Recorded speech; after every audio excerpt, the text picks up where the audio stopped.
அவனுக்கு நல்லவனும் இல்ல. எவனை இருந்தா எனக்கு மத்தூ நயவச்சுக்கிறனே ஒரு வெளிச்சம் போட்டு காட்டுவதே நம் வேலை. நாம எவ்வளவுதான் குட்டா இருந்தாலும்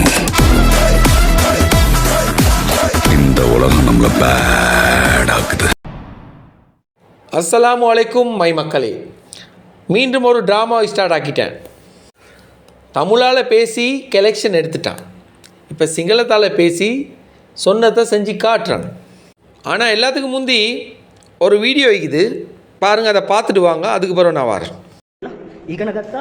ඒ වගේම සිංහල අධ්‍යාපනය දෙන සර් ටිකක්ත් ඇවිල්ලා මේකේ තුලේ අධ්‍යාපනය දුන්නා. මේක හදලා තියෙන්නේ තාම පුටු ටිකක් දෙන්න නැහැ. මේක මේ ඔඩිටෝරියම් එකේ සවුන්ඩ් සිස්ටම් එකේ ඉඳලා ලස්සනට හදලා තියෙනවා. සවුන්ඩ් සිස්ටම් ඒක මේක මෙච්චර ලොකු ඔඩිටෝරියම් එකක්. කවදාහරි එක දවසට ආසිෆ් අස්ලාම් මැරුණොත් ආසිෆ් අස්ලාම්ගේ නම කියන්න මේ රටට අපේ මව්බිමට මොනවරි දේවල්. මේක තුන්වෙනි තත්ත්වය. එකපාරටම ළමයි 50ක් විතර හිතාගන්න පුළුවන් ඔඩිටෝරියම් එකක් අදලා තියෙනවා. තාම මේ වැඩසටහන යනවා. මේක ආසිෆ් අස්ලාම්ගේ තාත්තාගේ සල්ලි නෙමෙයි. එක මේ ලංකාවේ ඉන්න එක අයියා කෙනෙක් එයාගේ තාත්තාගේ නමෙන් මේක අදලා දෙනවා. එකපාරටම ළමයි 50ක් විතර. මේ එන ළමයි ටික කවුද? මේ ඇවිල්ලා ඉගෙන ගන්න ළමයි ටික කවුද? මේකේ මොන වගේ අධ්‍යාපනය දෙනවද? කවදාත් මේ රටට මේ රටේ ඉන්න නීතියට විරුද්ධව කිසිම දෙයක් වෙන්නේ නැහැ. මේකේ තුලේ අපි උන්ද ලංකාව පුරවැසියෙක් හදනවා. ඉස්ලාම් ආගම කියලා කියන්නේ පළවෙනි එක අල්ලා, දෙවෙනි එක අම්මා, තුන්වෙනි එක තාත්තා, හතරවෙනි එක අපේ ලේ ටික, අපේ රට. මේ රට අපි සෞදි වලින් නෙමෙයි ජීවත් වෙන්නේ, ලාංකිකේ සිංහල රටෙන්.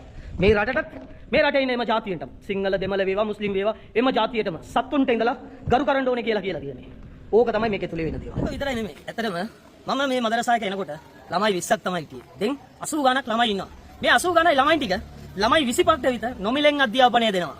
ඒ කියන්නේ ලංකාවේ නොමිලෙන් අධ්‍යාපනය කියන්නේ සතපණක් සල්ලි නැතුව ඒ ළමයි රටේ ඉඳලා මූණු පොතෙන් මූණ පෙන්වන්න නැතුව මඩ ගන්න මිනිස්සුන්ට මේ දොර ඇරලම තියෙනවා. ඕගොල්ලන්ට ඕන වෙලාවට මේක ඇතුළට ඇවිල්ලා අපිට චෝදනාව කරන්න මිනිස්සු කවදාත් අපිට සිංහල දෙමළ මිනිස්සු චෝදනා කරලා නැහැ. මුස්ලිම් වලින්ම පොඩි කොටසක් තියෙනවා. මේ කොටස අපි ඒගොල්ලන්ව මුස්ලිම් කියලාම කියන්නේ නැහැ. ඒගොල්ලන්ට අපේ ආගමේ කියලා තියෙන නමක් තමයි මුනාෆික් කියලා. මේක සිංහල මිනිස්සුන්ට දන්නේ නැතුව ඇති. මේ කතාව මම කියන්නම්. මුස්ලිම් කියන එක එම මිනිස්සුන්ම මුස්ලිම් නෙමෙයි. මුස්ලිම් වලින්ම සමහර මිනිස්සු ඉන්නවා මුනාෆික් කියලා. ඒ මුනාෆික් වල අපිට හොයන්න බෑ. ඒ මුනාෆික් මූණ පොතේ මේ වගේ මූණක් පෙන්වන්නේ නැහැ. ඒ වගේ මුනාෆික්. ඒ ඉස්සරහිට අර මුනාෆික් වගේ තමයි සාරන් කියන එක නා. උත් මුනාෆික් තමයි. ඒ වගේ මුනාෆික් වල අපිට දැන් මඩ ගන්න පටන් අරන් තියෙන්නේ. මේ වීඩියෝ එක ඕගොල්ලන්ට මුනාෆික් නැත්නම් අනිවාර්යෙන්ම අනිත් මිනිස්සුන්ට ෂෙයාර් කරන්න. සලාම් අලයිකුම්. මේ අඩි 400 පාක් වලට බිත්තියක් අදලා තියෙනවා කියලා. මේ බිත්තිය තමයි දැන් ඕගොල්ලන් බලන්නේ. එතනින් ඉඳලා ඒ බිත්තිය මේමම ගියා. පටන් හරන් මේම ගිහිලා මුණිජතෝட மதரசாவை இன்ஷா அல்லாஹ் ஊர் மக்களிடம் பாரம் கொடுத்து விட்டு நாங்கள் விடை பெறுவோம். தொலைஞ்சி போறேன்னு சொன்னால் நாடகம் ஆனது என் கடன் தீர்ந்தது, ஆடிய நாடகம் அமைதியாய் முடிந்தது என்று வடையை வாங்கி விடையை பெற வேண்டியது தானே மூதேவி. மறுத்தரக்க என்ன மானக்கு அந்த மதரசாக்கு வாராயினி. சரி, இப்போ வேண்ட வீடியோ கொஞ்சம் வரும், அதோட சில ஆடியோக்கள் வரும். எங்களோட டீம் மெம்பர்ஸ் பேசினேன். கடைசியில் நான் வாரேன். அஸ்ஸலாமு அலைக்கும் வரஹ்மத்துல்லாஹி வபரகாத்துஹு. மை மக்களே, இவன் சொல்றதுல அர்த்தம் உங்களுக்கு விளங்குதா? என்ன அர்த்தம்டா, ஆடிட்டோரியம் ஒன்று கட்டிருக்குது.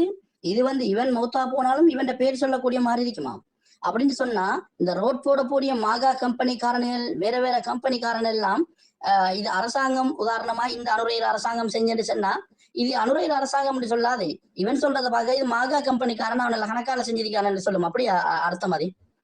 அவனால் வர கூலிக்கு அடே நீ வந்திருக்கிறாய் கொமிசிக்கு வேலை செய்ய, கொமிசிக்கு வேலை செஞ்சமா போன மாட்டேங்க. உன்ட பேர் பதித அளவுக்கு நீ சதக்கத்துல் ஜாரியான அளவுக்கு உன்ட சொந்த சல் இல்லையோ, அல்லது மத்தவன்ட்ட வாங்கி சரி கொடுக்கக்குள்ள அது ஒரு சதக்காவா போகட்டும்னு சொல்லி இல்லையே. நீ அதுலயே செஞ்சு அதுலயே ஒன்று தொழில் அது. அது தொழில் ஒரு பாசுர தொழில் பாசுர 5 மாடி பில்டிங் கட்டினா இது பாசுர பில்டிங்.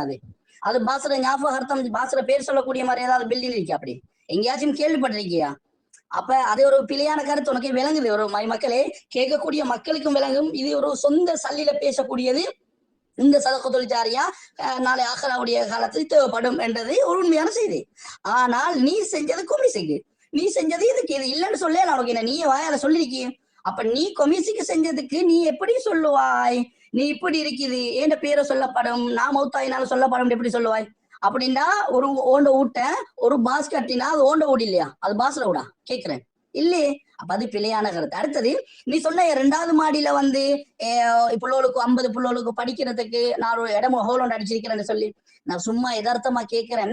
இது வரைக்கும் நீ வந்து 2 வருஷம் இந்த மதரசா ஆரம்பிச்சு 49 வருஷம்னு சொன்னேன். இந்த 49 வருஷத்துலயும் நீ வந்த 2 வருஷத்துலயும் இது இவ்வளவு நாளைக்கு 6 நாள் மக்கள் பார்த்திருப்பாங்களா? ஒரு ஹாபிஸ் வழியா இருக்கிறாங்க, இல்லாட்டி ஒரு ஆலிம் வழியா இருக்கிறாங்க.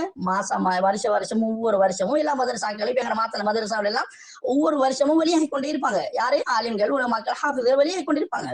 ஆனா ஏன் இங்க மட்டும் அப்படி ஒன்று வெளியாக இல்லை? காரணம் என்ன? இங்க மட்டும் சாப்பாடை மட்டும் காரணம் என்ன? மைமக்களே, நீங்க சல்லி கொடுக்குறீங்க, நீங்க சல்லி குடிக்கிற நோக்கம் தெரிஞ்சு கொடுக்குறீங்களா? மைமக்களே, நாங்க சொல்ற உங்களுக்கு விளங்குதோ இல்லையோ தெரியா, உங்களுக்கு எல்லாம் பகுத்தறிவை தந்திருக்கிறான், நல்ல புத்தியாக விளங்கக்கூடியது. இவன் சொல்றான் மத்தவனை ஒரு சும்மா ஒரு மென்டலாக நினைச்சு மக்கள்களை நினைக்கிறானோ தெரியா. முனாஃபிக்னு சொல்லி எங்களை எல்லாரையும் சொல்றான். முனாஃபிக்னு சொல்றது வந்து நாங்களா முனாஃபிக், அவனா முனாஃபிக்? மக்களே, நான் சொல்றதுக்கு அவன் பதில நீங்களே சொல்லுங்க. நாங்க முனாஃபிக்கா, அவன் முனாஃபிக்கா? நாங்க ஹதீஸ சொல்றோம். முனாஃபிக்கின்கள் அடையாளங்கள் 3. பேசினா பொய் பேசுவான், வாக்களிச்சா மாறு செய்வான், நம்பினா மோசடி செய்வான். நான் சும்மா கேட்கிறேன், இது முனாஃபிக் ரசூலோட ஹதீஸ் படிக்கு 3 இவன்ட்ட இருக்கா இல்லையா? பேசினா பொய் பேசுவான், இவன் பொய் பேசுறானா இல்லையா? இவன் திரும்ப அதை வாபஸ் வாங்குறானா இல்லையா? நீங்களே சொல்லுங்களே. இல்லைன்னா சொல்லுங்க, நாங்க காட்டுவோம். அது மாதிரி இவன் இதை பேசினாரு, இப்படி பேசினாரு, நாங்க காட்டுவோம். அது ஒன்று. 2வது வந்து வாக்களிச்சா மாற செய்வான். இவன் நோம்போட வரமாட்டான், வாக்களிச்சுட்டு போனான். இந்த வந்தானா இல்லையா? வாக்களிச்சது மாற செஞ்சானா இல்லையா? ரசூலோட ஹதீஸ், நாங்க சொல்ல இல்லை, எங்களோட சுயமான கருத்து இல்லை. அடுத்தது நம்பினா மோசடி செய்வான், அதையும் செய்யறானா இல்லையா? மக்கள் நம்பி சல்லி அனுப்புற, ஆனா இவனுக்கு அதுக்கு பிறகு இவன் கொமிஸ் எடுக்கிற. 14 லட்சம் அனுப்பினா 3.5 லட்சம் கேட்கான், 1 லட்சம் அனுப்பினா 40,000 கேட்கான். அப்புறம் கேட்கிறேன், உதாரணமா மக்கள் தாரது இந்த 1 லட்சம் ரூபாய் சல்லியை தாரது இது மதரசாக்கு அமானிதம். இவன் இதை நம்பி கொடுக்குறாங்க மக்கள். இப்ப மோசடி செய்யறானா இல்லையா? யார்கிட்டயாவது சொல்லியிருக்கிறானா? எந்த ஒரு மீடியாவில் சொல்லுங்களேன் பார்ப்போம். நீங்க சல்லி அனுப்புறீங்க, அந்த சல்லியில நான் இத்தனை வீதம் கொமிஸ் எடுப்பேன்னு சொல்லுங்களேன் பார்ப்போம். சொல்ல மாட்டான். இப்ப நாங்க கேட்கிறோம், யாரு முனாஃபிக்? நாங்களா இவங்களா? நீங்களே கொமெண்ட் அடிக்கக்கூடியவங்களோ, இதை பார்த்து இது பண்ணக்கூடியவங்களோ மக்களையாச்சு நீங்களே சொல்லுங்க. முனாஃபிக்கின்கள் அடையாளங்கள் 3 நபியுடைய ஹதீஸ். இதுக்கு மாற்றம் நாங்களா செஞ்சிருக்கிறோம், இவனா செஞ்சிருக்கிறோம். இல்லாட்டி நீங்க மாறி கொமெண்ட் அடிச்சா ஹதீஸுக்கு மாற்றம் அடிக்கிறேன்னா அது உங்களோட விருப்பம், நீங்களும் அல்லாவும் பாத்துக்க வேண்டியது இல்லைங்களா? ஆனா நாங்க சொன்னது நடந்துச்சா இல்லையா? அடுத்தது இப்ப ஆடிட்டோரியம் காட்டி கொண்டிருக்கிறான். இது என்ன நடக்க போனா 3வது மாடிக்கு இவன் கல்லு மணல் சொல்லி கேட்க போறான். அடுத்த ஸ்டெப் அதான் நடக்க போகுது. ஏன் தெரியுமா? இவன் இப்ப நோம்புல ஜகாத் சல்லி வேணும், வட்டி சல்லி வேணும், இஃப்தாருக்கு வேணும் எடுத்தான். இது முடிஞ்சு இப்ப இதுக்கு வாரான், 3வது மாடிக்கு வாரான். ஏன்னா அடுத்த மாசம் ஹஜ்ஜி பெருநாள் வார சுட்டி மாடு தேவை சொல்லி இவன் எத்தனை மாடு வாங்க போறான், எத்தனை மாடு கொடுக்க போறான், எத்தனை பேர்ட்ட மாடு வாங்க போறான். சும்மா கேட்கிறேன், இவன் மாடு வாங்கி கொடுக்கறது இது இவங்களோட ஹஜ்ஜுடைய கடமை நிறைவேறதுக்கு பாவம் இல்லை? எவ்வளவு அநியாயம்! அவங்க முழு மாட்டுக்கும் சல்லியை கொடுப்பேன். சும்மா நான் சொல்லுங்களேன், நீங்க மாட்டு 2 லட்சம் ரூபாய் தாரீங்க, நான் அதுல 50,000 எடுத்துட்டு கொடுக்குறேன்னு சொல்லி எவனாச்சும் சல்லி போடுவானு பாருங்க. போட மாட்டானே. காரணம் என்ன தெரியுமா? அப்ப எவ்வளவு விஷயம். இப்ப நாங்களா முனாஃபிக் சொல்றேன். இவன் சொந்த சல்லியில செஞ்சாதான் உத்தர்றா. எங்களுக்கு பிறகு இவன் பேர் சொல்லக்கூடிய ஒன்றுன்னு சொல்லு. அப்ப ஒரு பாஸ் கட்டினா அது ஒன்றை இல்லை, உனக்கு பிறகு பேர் சொல்லணும். அப்புவாமியில பேர், அந்த பாஸ் அப்புவாமியில பேர் கட்டினா அவட பேரை தான் சொல்லணும். உன்ன பேர் சொல்லல. அதே சொந்த சல்லி கொடுத்து கற்றவனுக்கு தான் இந்த நான் மௌத்தாயினாலும் என் பேரு சொல்லி கொண்டிருக்கும், ஆகராவிலையும் சொல்லும்னு சொல்லிடுறேன். அடே நீ கொமிஸ் வாங்கிட்டு உன ஜொப்ப செஞ்சாய், நீ பாஸ் செஞ்ச மாதிரி நீ அடுத்த ஸ்டெப் செஞ்சாய். அதுக்கு நீ அதான் சொல்றாயே, எவ்வளவு மூளை இல்லாத கேஸ். இதுக்கு எங்களை முனாஃபிக்கின்களை காட்டி சும்மா வீணா அந்நிய ஜாயிட்ட சும்மா காட்டி சொல்றாயே, நீ ஹதீஸ படிச்சும் இல்ல, உனக்கு படிச்சு தந்தும் இல்ல. அவனுக்கும் தெரியா படிச்சு தரது. அப்ப நீங்க சொல்லுங்க, இந்த ஹதீஸ் பொய்யா இல்ல, இந்த நான் சொன்னதுல ஹதீஸ் பொய்யா? இது இவன்ட்ட இல்லையா? இவனே சொல்லுங்களே பாப்போம் மக்களே. ஆனவரை சொல்லிவிட்டோம்.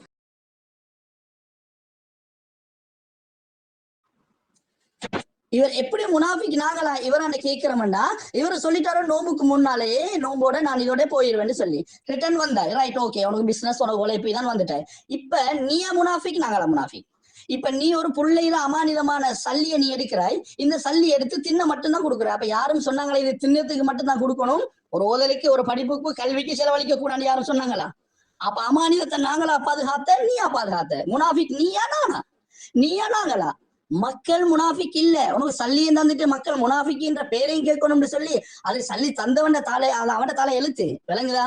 அது அவன் நீ உன்ன மாதிரி ஆக்களுக்கு அந்த ஒவ்வாளுக்கு வாக்குப்பட்ட தொங்கித்தான் ஆகணும்னு சொல்லி உனக்கு வாக்குப்பட்டவன் தொங்கித்தான் ஆகணும். அது நீ இங்கேயும் தொங்கணும் அங்கேயும் தொங்கணும், அது வேற சப்ஜெக்ட். ஆனா இது உன்னோட பிசினஸ் செய்றீங்களே ஒரு அது நீ வேலையிலேன்னு தெரியுமா காரணம்? இது நீ ஆடிட்டோரியம் இல்ல, நீ இந்த டாக்கெட் ஆடிட்டோரியம் காட்டினதே அதுக்கு என்ன மாலை எடுத்து 3வது மாடிக்கு போன டாக்கெட் அடிக்க உன நோம்பு முடியும், உன வியாபாரம் குறைஞ்சு 3ஆம் மாடிக்கு நீ கல்லு மண்ணு சொல்லி நீ அடிக்க போற உன திரும்ப தாப்பையை முடிஞ்சு. அதுக்கு தந்த டாபிக் அடிக்க நான் சும்மா கேட்க. நீ 3 மாடி பில்டிங் கட்டி என்ன நடந்துச்சு அந்த பில்டிங்? சரி, ஒரு மாணவ மன்றம் நடந்துச்சா? ஒரு அந்த பில்டிங்ல நீ ஆடிட்டோரியத்துல ஒரு மாணவ மன்றம் நிகழ்வு நடக்கின்றது, எங்க நடந்துச்சு மாணவ மன்றம்? ஒழுங்கா ஒரு மாணவ மன்றம் நடத்தப்பட்டுச்சா? அந்த புள்ள திறமைகள் வெளியாக்கப்பட்டுச்சா? இல்ல, ஒன்றும் நடக்க இல்ல. அப்ப சும்மா ஏன் பில்டிங்கை கட்டி உனக்கு கொமிஷனுக்காக வேண்டிய அந்த இடத்துல பில்டிங் நடப்புதாய்? அது சொந்த ப்ராப்பர்ட்டி, அது அம்ஜத்ர வாப்பாட சொந்த பேர்ல உள்ளது. விளங்குதா சொல்றேன்? இல்லாட்டித்தான் அதே 1000 அந்த ஊர் மக்கள்கள் அவ்வளவுக்கு மூளை இல்லாதவங்க இல்ல, மதிய மிதியாலையில இருக்கக்கூடியவங்க மதிகட்டி இருக்க இல்லை யாரும். விளங்குதா? இத்தனை உண்மையான சப்ஜெக்ட் உன்னோட நீ உனக்கு சரி அவனல்ல ஹராமான சம்பாத்தியம் போகணும், முன்ன மாதிரி ஆக்களுக்கு தான் போகணும். இதுக்கு முனாஃபிக்னு யாரை காட்டி கொடுக்க? இப்ப நான் கேட்ட கேள்விக்கு நீ பதில் சொன்னியாடா? சொன்னியா? இல்லே. அப்ப என்ன நீ காட்டுற? நீ அந்த நோம்புல சரி ஒரு ஒரு ஃபங்க்ஷன் இருந்துச்சா? நீ இஃப்தார் நடத்துற, உன கொமிஸ் வரத மாட்டேன் எடுத்துற. அம்ஜத், உங்களுக்கு ஒரு பாட்டு ஒன்று நினைவிக்குதா? ஆற்றுல தண்ணி வர அதில் ஒருவன் மீன் பிடிக்க காத்திருந்த கொக்கு அதை கவ்வி கொண்டு போன மாதிரி தான் உங்களோட கதை நடந்திருக்கு. செஞ்ச விஷயத்த சொன்னான், ஆனால் அடித்த கொமிஷனை சொல்லவே இல்லை. இப்போ என்னதுக்கு ராஜா நீ சிங்களத்தால் பேசுகிறாய்? சிங்கள மக்களோட அனுதாபத்தை பெறுறதுக்கா? யார் ராஜா முனாஃபிக்? இப்போ உன்னோட கையில் ஒரு 10 கோடியை கையில் கொடுத்தேன்னா நீ குடும்பத்தோட மதம் மாறுவாயிடா. அப்படியா கொண்ட லெவலில் தான் நீக்கிறாய். நீ ஏதோ யூஸ் பண்ணி தான் பேசுகிறாய். மை மக்களே, இவனை மூஞ்ச நல்லா பாருங்க.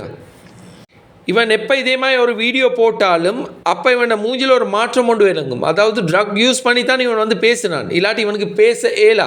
இவனோட வாயெல்லாம் கோணல் மாணல் ஆகுது. நான் அதை கெட்டினேன் இதை கெட்டினேன். இப்போ அதை சொல்கிறதுக்காடா மடத்திறக்க போகிறேன்னு தொலைஞ்சி போயிட்டு மடத்திறக்க வீடியோ போடுறாய். நேரத்தோடே அடிக்கிற கமிஷன் எல்லாத்தையும் அடிச்சுட்டு அந்த இடத்த செஞ்சோன்னே நீ வீடியோ போட்டு காட்டிட்டாய் தானே. ஏன் மடத்திறக்க ஹைலைட்ஸ் காட்டுறாய்? நீ நல்லவன்ட்டு தெரிஞ்சுக்கொள்றதுக்கா? கோட்டா அபே ராஜபக்சோட ஆட்சி காலத்தில் உனக்கு ஒரு பட்டம் ஒன்று கொடுத்தாங்க அரசாங்கத்தால். என்னதுண்டா தேச பந்து. 1996 ஸ்ரீலங்கா வேர்ல்ட் கப் தூக்கிச்சு. 15 பேர் கொண்ட பிளேயர்ஸ். அவங்க வேர்ல்ட் கப்பை தூக்கி ஸ்ரீலங்காவுக்கு வந்தோடனே ஒரு 3 நாள் அவங்களுக்கு தேச பந்துண்டு எல்லாத்துக்கும் அந்த 15 பேருக்கும் கொடுத்தாங்க. இவனுக்கும் தேச பந்து கொடுத்துருக்கு. இவன் தேச பந்து இல்லை, இவன் தேச குண்டு. நல்ல வேலை ஸ்ரீலங்காவில் பிறந்தான். இல்லாட்டி இந்தியாவில் பிறந்திருந்தா பத்மஸ்ரீ, பத்மபூஷன், பாரத ரத்னா, டாக்டர் எல்லாம் பட்டமும் எடுத்திருப்பான். போதுண்டா நடித்தது. மக்களுக்கு நல்ல விளங்கி போச்சு. உழைச்சி தின்ன ஐடியாவே இல்லை. இதை காட்டி தான் சம்பாரித்து தின்னணும். அந்த மாதிரி லெவலில் ஈக்கிறாய். செஞ்சு கொடுத்துட்டாய் தானே, தொலைஞ்சி போக வேண்டாம். முடிஞ்சு தானே உன்னோட ஆட்டம் எல்லாம். மறுத்தறக்க என்ன செய்கிறேன்னு யோசிக்கிறியா? என்ன ஆடினாலும் உனக்கு சல்லி வராது. No way. இதுக்கு மேலே வாரண்டா வட்டி சல்லி வரும், மங்கோலை அடித்த சல்லி வரும், ஏமாத்தின சல்லி வரும். நிறைய பேர்த்துட்டு அது மட்டும்தான் வரும். எவ்வளோ காலத்துக்கிட்டா இப்படி நடிக்க போகிறாய்? உழைச்சி தின்னு வேண்டா. இப்போ நீ உடுத்திக்கிறிய உடுப்பு அது என்ன சொந்த சல்லியில் நான் உழைச்சி வாங்கினேன்னு உனக்கு சொல்லலாம். உன்னோட பொண்டாட்டி பிள்ளைகள் உடுக்குற உடுப்பும் உனக்கு சொல்லலாம். நீ தின்ற சாப்பாடு உட்பட இப்படி ஒரு வாழ்க்கை எதிரிக்கு துரோகிக்கு கூட வரக்கூடாதுடா. உனக்கு வந்திருக்கு இந்த வாழ்க்கை. உன்னை எவ்வளோ பேர் கல்லன்னு சொல்கிறான், அப்போ கூட நீ யோசிக்க மாட்டியா? இவ்வளோ அவமானப்பட்டு தான் இந்த சமூக சேவை செய்யணுமா? நீ செய்கிறதுக்கு பேர் சமூக சேவையே இல்லை, சமூக லஞ்சம், சதக்கா கொமிஸ். நீ செய்கிற தொழில்ட பேர் பாரு. அந்த ஊருக்காரன்கள் அவனும் பார்த்து கொண்டிருக்கிறான் துண்டா பாரகத்த மாதிரி. நீ இன்னும் சரியான ஊருக்காரங்கிட்ட மாட்டி படலடா. மாட்டி பட்டிருந்தால் எப்போவோ உனே தொங்க போட்டிப்பான். அந்த ஊருக்காரன்களுக்கும் சிந்திச்சு செயல்படுறதுக்கும் அந்த அளவுக்கு ஒரு அறிவோண்டு இல்லை. நீ 6ஆம் ஆண்டுண்டா, அவன் 5ஆம் ஆண்டு, அவ்வளோதான் வித்தியாசம் உங்கள் 2 பேத்துக்கும். ஏன்னா 49 வருஷமாக அந்த மதரசா ஐக்கிதான். இவர் வரப்போயிட்டு தான் டெவலப் ஆகிச்சான். போடு வீடியோ. நீ போட நாங்களும் போட்டுக்கொண்டே இருப்போம்.